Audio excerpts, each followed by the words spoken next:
यस्तु मम वाचमेकमनाजुषस्व बृहस्पतिष्ठवानिस्तु महयमा।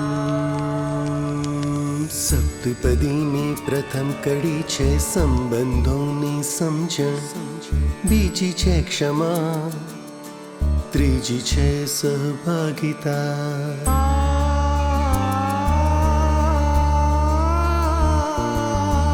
ચોથી કડી છે સુખની શોધ, પાંચમી છે ચાહત, છઠ્ઠી કડી છે આદર અને સાતમી અદ્વૈત. સપ્તપદીના પગલે પગલે સાત પેઢીના સંબંધ, સાત પેઢીના સંબંધ, સંબંધ સાત પેઢીના સંબંધ, સાત પેઢીના સંબંધ, સાત પેઢીના સાત પેઢીના સંબંધે.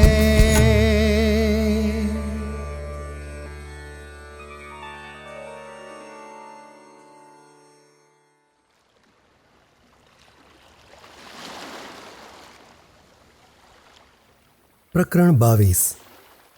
1-7 કસોટીની એરણે.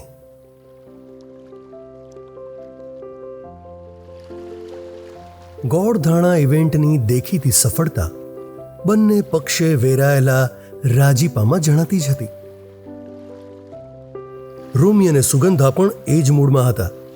છતાં રોમીને ઊંડે ઊંડે લાગતું હતું કે સુગંધા કંઈક અવઢવમાં તો છે. એની ખણખોદ કરવા કરતાં થોડો રોમેન્ટિક મૂડ રાખી વાત કરવાની કોશિશ કરી જો, એમ વિચારી એણે સુગંધાને ગમતી ચા ભજીયાની મહેફિલ કાકીના ચા ભજીયાની લારીના અડ્ડા પર જઈને માણવાનું વિચાર્યું. સુગંધા પણ વગર આનાકાનીએ તૈયાર થઈ, એટલે રોમીને રાહત પણ થઈ. બંને કાકીની લારી પર પહોંચ્યા ત્યારે કાકા કાકીએ બંનેને વધામણા આપ્યા અને આજની જિયાફત પોતાના તરફથી છે એનું એલાન કર્યું. સુગંધાએ એમને મીઠાઈનું બોક્સ ભેટ આપ્યું.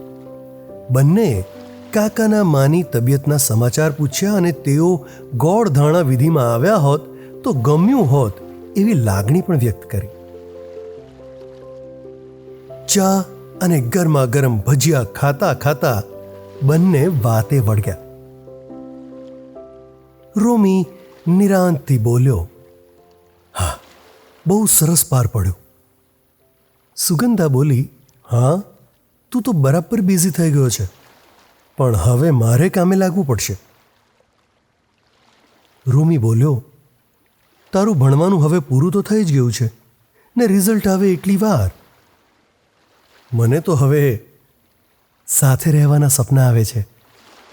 સુગંધા સ્મિત કરતા બોલી, હજી ગોળધાણા વિધિને 2 દિવસ થયા નથી ને તને સાથે રહેવાનું મન થાય છે, તે પરણવાના સપના જુએ છે? રોમી હસ્યો અને બોલ્યો, હા જ તો. એ ઇવેન્ટ તો પૂરા અઠવાડિયાનો થશે. આશુ વાસુ તો ડેસ્ટિનેશન વેડિંગ માટે જાત જાતના સ્થળની કલ્પના કરે છે અને મને હનીમૂન માટે ડેસ્ટિનેશન શોધવાનો વિચાર આવે છે. સુગંધા બોલી, ધીરા પડો મહાશય, મારે પણ કંઈ કહેવું છે. રોમી બોલ્યો, તો બોલ ને.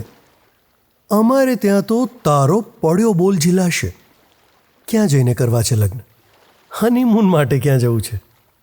તું જે કહેશે તે મને મંજૂર. સુગંધાએ એને પૂછ્યું, સાચે સાચ? રોમી ફૂલ કોન્ફિડન્સથી બોલ્યો, હા, સાચે સાચ. સુગંધા ધીમેથી પોતાનો પ્રસ્તાવ મૂકે છે. તો મારો વિચાર એવો છે કે આપણે મારું રિઝલ્ટ આવી જાય એટલે સાદાઈથી રજિસ્ટર્ડ મેરેજ કરી લઈએ. પછી હું કામે વળગી જઈશ. આમ તો મેં એપ્લાય કરવા માંડ્યું છે એટલે મને 2-3 સારી ઓફર છે જ. રોમી એને અટકાવતા બોલ્યો, એટલે તારે હવે સાદાઈથી લગ્ન કરવા છે એમ? સુગંધા બોલી, મને તો ગોળધાણા વિધિ જ લગ્ન જેવી લાગી. એમ થતું હતું કે મેરેજ રજિસ્ટ્રારને બોલાવી લીધો હોત તો સારું થાત. રૂમી બોલ્યો, તને ખબર છે, આનંદી બુઆ વગર ગોળધાણાની વિધિ થઈ ત્યારે એણે જે ઉત્પાત કર્યો તેને દાદીએ લગ્ન વખતે તારી હાજરીનું બરાબર ધ્યાન રાખીશું કઈ તાળા પાડ્યા છે. સુગંધા કહે, એમ તો સમાયરાએ પણ એના ભાઈ બહેનોને ટાળા પાડ્યા જ છે ને. રૂમી બોલ્યો, ડોન્ટ કમ્પેર ધેમ વિથ આનંદી બુઆ. આ તો રજિસ્ટર્ડ મેરેજની વાત સાંભળીને ધમાલ કરી મૂકશે. તને ખબર છે સુગંધા, એ એટલી લાગણીવાળી છે કે મને તો જાતનો દીકરો જ માને છે. એને નારાજ કરવાનું તો કોઈને ન પોસાય. સુગંધા બોલી, રૂમી, હવે મારી સામે બંને પક્ષનું ઘણું ઘણું ચિત્ર સ્પષ્ટ થઈ ગયું છે. મારા મોસાળમાં પણ મામા માસીઓ અને પાપાના ઘરે કાકા ફૂઈ એ બધાના પરિવારોનો હરખ પણ આસમાને જ દેખાતો હોય છે.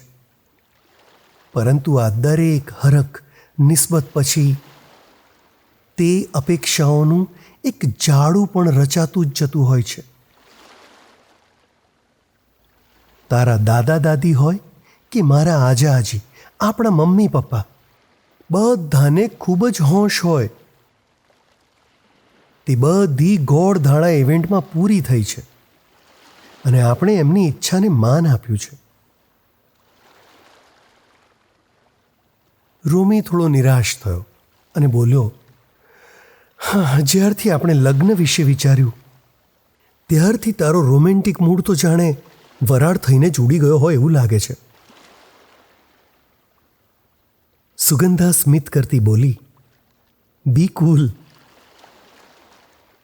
તું મારી વાત પર વિચાર કરી જોજે, હજી ટાઈમ છે. અને થોડી આડી તેડી ગપશપ કરી બંને છૂટા પડ્યા.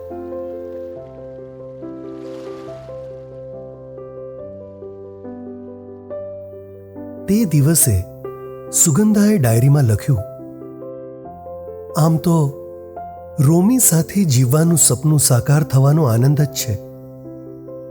આટલા સમયમાં જે થયું તે બધું જ ગમ્યું. મારું અને રોમીનું અરસપરસના રિલેટિવ્સને મળવું, સમય સમાયરાનો સંબંધ અને ગોળધાણાના ઇવેન્ટ્સે નવી દુનિયાનો ઉઘાડ કર્યો તે પણ સાચું. મારી ડાયરીના પાનાઓ તો રોમાંચ અને હરખથી છલોછલ જ હોવા જોઈએ. પોઝિટિવ થિંકિંગ વાળા તો બધું સરસ સરસ થઈ રહ્યું છે એમ જ કહેતા હોય છે, કારણ કે તમે સારું જુઓ અને વિચારો તો પરિણામ સારું આવે એવું એ લોકો માને છે.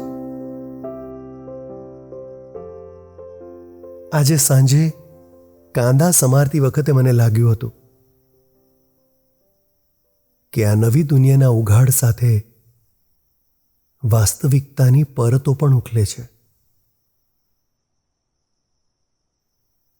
આ સમય દરમિયાન સુની ઘરેલું જિંદગીમાં ખાસ્સી વ્યસ્ત રહેતી હતી, તો પણ એની પાસે અવનવા કિસ્સા, ઉકેલ અને સહાય માટે આવતા હતા.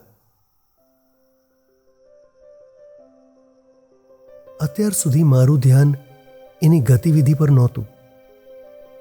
આ વખતે ઘરમાં રહેવાનું વધારે બન્યું તો ખ્યાલ આવ્યો કે પોતાના પર આચરવામાં આવતી હિંસા પર સ્ત્રીઓ હંમેશા મૌન ધારણ કરે, ના છૂટકે બોલે અને કોઈ આરો ઓવારો ન રહે ત્યારે સંસ્થા, પોલીસ કે કોર્ટનો વિકલ્પ વિચારે. તે પહેલા પિયર, પડોશી, પંચ એ બધા તો પ્રવેશી ચૂક્યા હોય છે. હવે કેટલાક લોકો કહે છે કે પુરુષો પણ માનસિક ત્રાસના ભોગ બનતા હોય છે, અને તે સાચું હશે. દરેક વાતના મૂળમાં આર્થિક સમસ્યાઓ પણ વણાયેલી હોય છે, જે અંતે સામાજિક સમસ્યાઓમાં પરિણમે છે. સોશિયોલોજી સાયકોલોજીમાં જે ભણી હતી તે હવે વાસ્તવિક રૂપે સામે આવે છે. સંસ્થામાં તો સુની પાસે ગરીબ મધ્યમ વર્ગની સ્ત્રીઓ આવતી હોય છે, પરંતુ મેં જોયું કે અંગત સ્તરે એની પાસે બધા જ વર્ગની સ્ત્રીઓ આવે છે.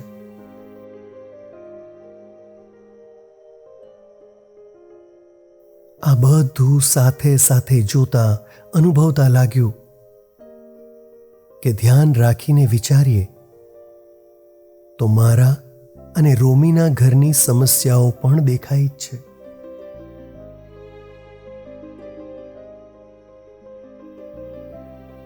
નિમંત્રણ આપતી વખતે કે 15 વ્યક્તિઓને જ ગોળધાણા વિધિમાં લઈ જવાના નિર્ણય સમયે કે બંને ઘરે જુદી જુદી પાર્ટીમાં સ્વજનો મિત્રોનો મિજાજ જોઈને મને તો એટલું આશ્ચર્ય થયું કે ન પૂછો વાત. રોમીના દાદાના 7 પેઢીના સંબંધોની વિભાવના માટે પણ મને તો સવાલો ઉઠ્યા જ છે. મૂળ હેતુ ઉદાત્ત જ હશે, તો પણ આ બધો જમેલો અને જલસાના મિજાજમાં પણ મને તો શોબાજી, દેખાદેખી, હોંશાતોશી બધું દેખાયું જ છે. એટલે જ એમ થાય છે કે હવે ખાણી પીણી ઉજાણી અને આ બધા ધખારામાંથી બહાર આવી કામે લાગવું જોઈએ. જીવનમાં એન્જોયમેન્ટ હોય, પણ એન્જોયમેન્ટ જ જીવન નથી, તે સમજવું એટલું જ જરૂરી છે. કદાચ એટલે જ હું અને સમય પણ અલગ છીએ. સમયને એવા જ મિજાજની સમાયરા મળી છે. રોમીની હવે કસોટી છે, કારણ કે હાલ તુરત તો હું એની સાથે એડજસ્ટ થઈ ગઈ હતી, પરંતુ હવે લગ્ન માટેના પડઘમ પર તો મારે કાબુ લાવવો જ પડશે. ત્યારે રોમીનો પ્રતિભાવ કેવો હશે તે જોવું પડશે.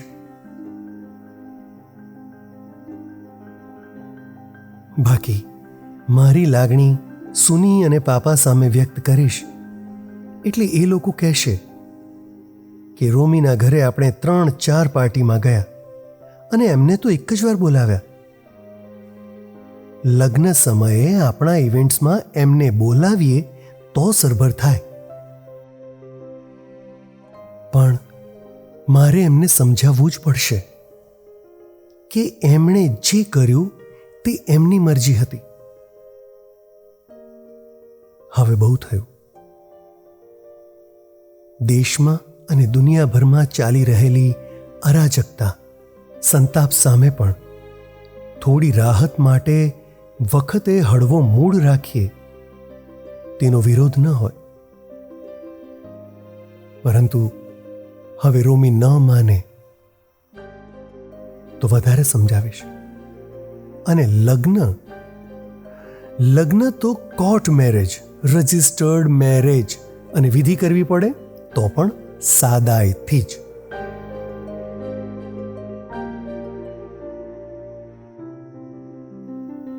એ રાત્રે સુગંધાએ રોમીને ગુડ નાઇટ મેસેજમાં એક તેરા સાથની સુરાવલી મોકલી.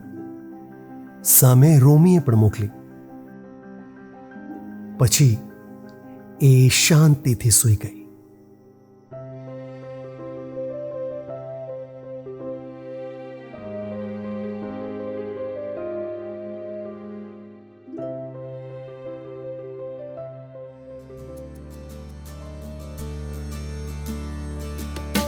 સપ્તપદીના પગલે પગલે 7 પેઢીના સંબંધ, 7 પેઢીના સંબંધ, સંબંધ 7 પેઢીના સંબંધ.